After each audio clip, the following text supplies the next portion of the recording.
raid in Manhattan. Donald Trump once seemed part of the very fabric of the city. A real estate tycoon, a reality TV star. My name is Donald Trump, and I'm the largest developer in New York.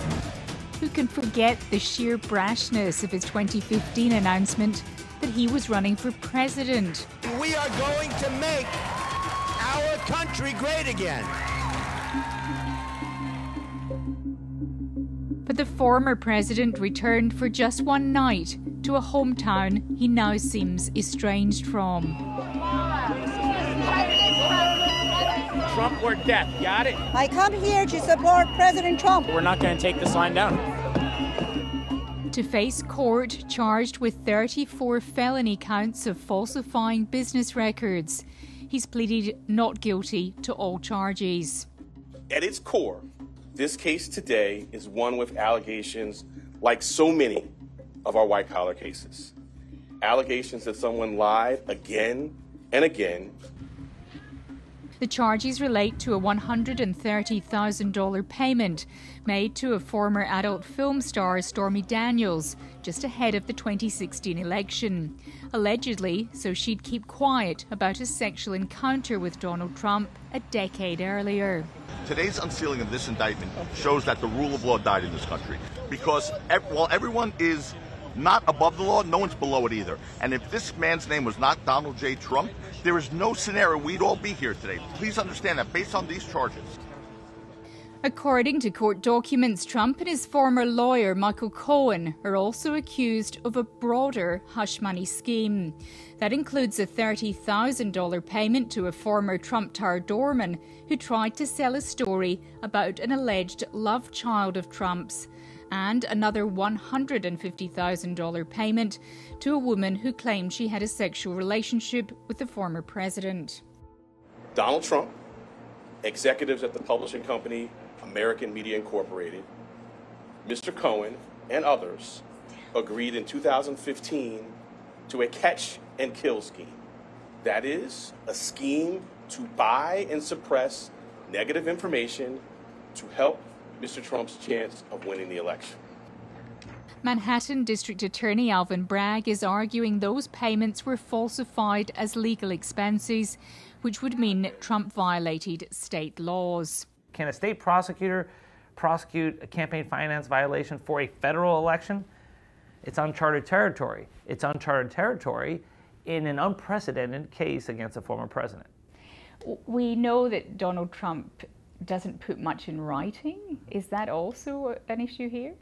It is a challenge for prosecutors when you are dependent upon a paper trail that Donald Trump doesn't use email. He's very careful about putting anything in writing. There are probably no text messages either, so it is a challenge, and Trump wants it that way. He's very careful. To his loyal fans in Florida, the fact that Donald Trump is now a criminal defendant is of no consequence. Because he loves the American people, he knows the working class, he accomplishes a lot in a short time, and we need him to save our country. And yet he's a very wealthy businessman. Why do you think he knows the working class? Because he's been there and done that. He's done hands-on labor, and he's always been the friend of the worker. Where did he do hands-on labor? Well, he came up through the ranks in New York City under his father's business. If he's found guilty of falsifying business records, does that trouble you? It doesn't trouble me a bit because he will not be found guilty. President Donald J. Trump.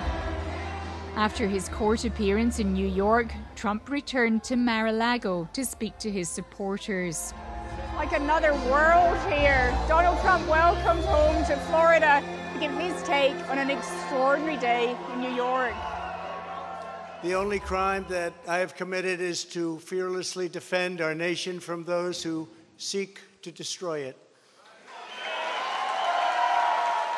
This fake case was brought only to interfere with the upcoming 2024 election, and it should be dropped immediately.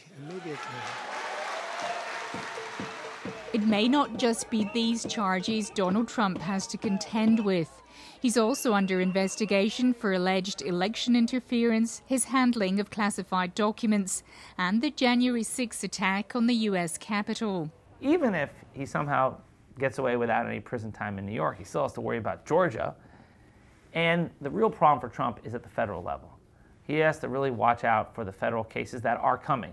What do Republicans who are potentially running against him, who've been supportive or questioning of the indictments, say as we go further along in this? Do they say, you know, that indictment was wrong, but Donald Trump is too distracted. He has too much drama surrounding him, and we need a fresh start. Trump's next court appearance is set for December the 4th.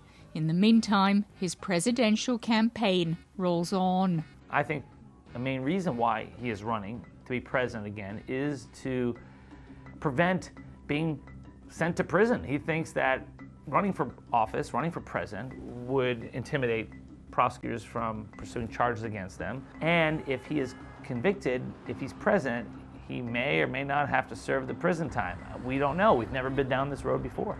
And with a very dark cloud over our beloved country, I have no doubt, nevertheless, that we will make America great again. Thank you very much.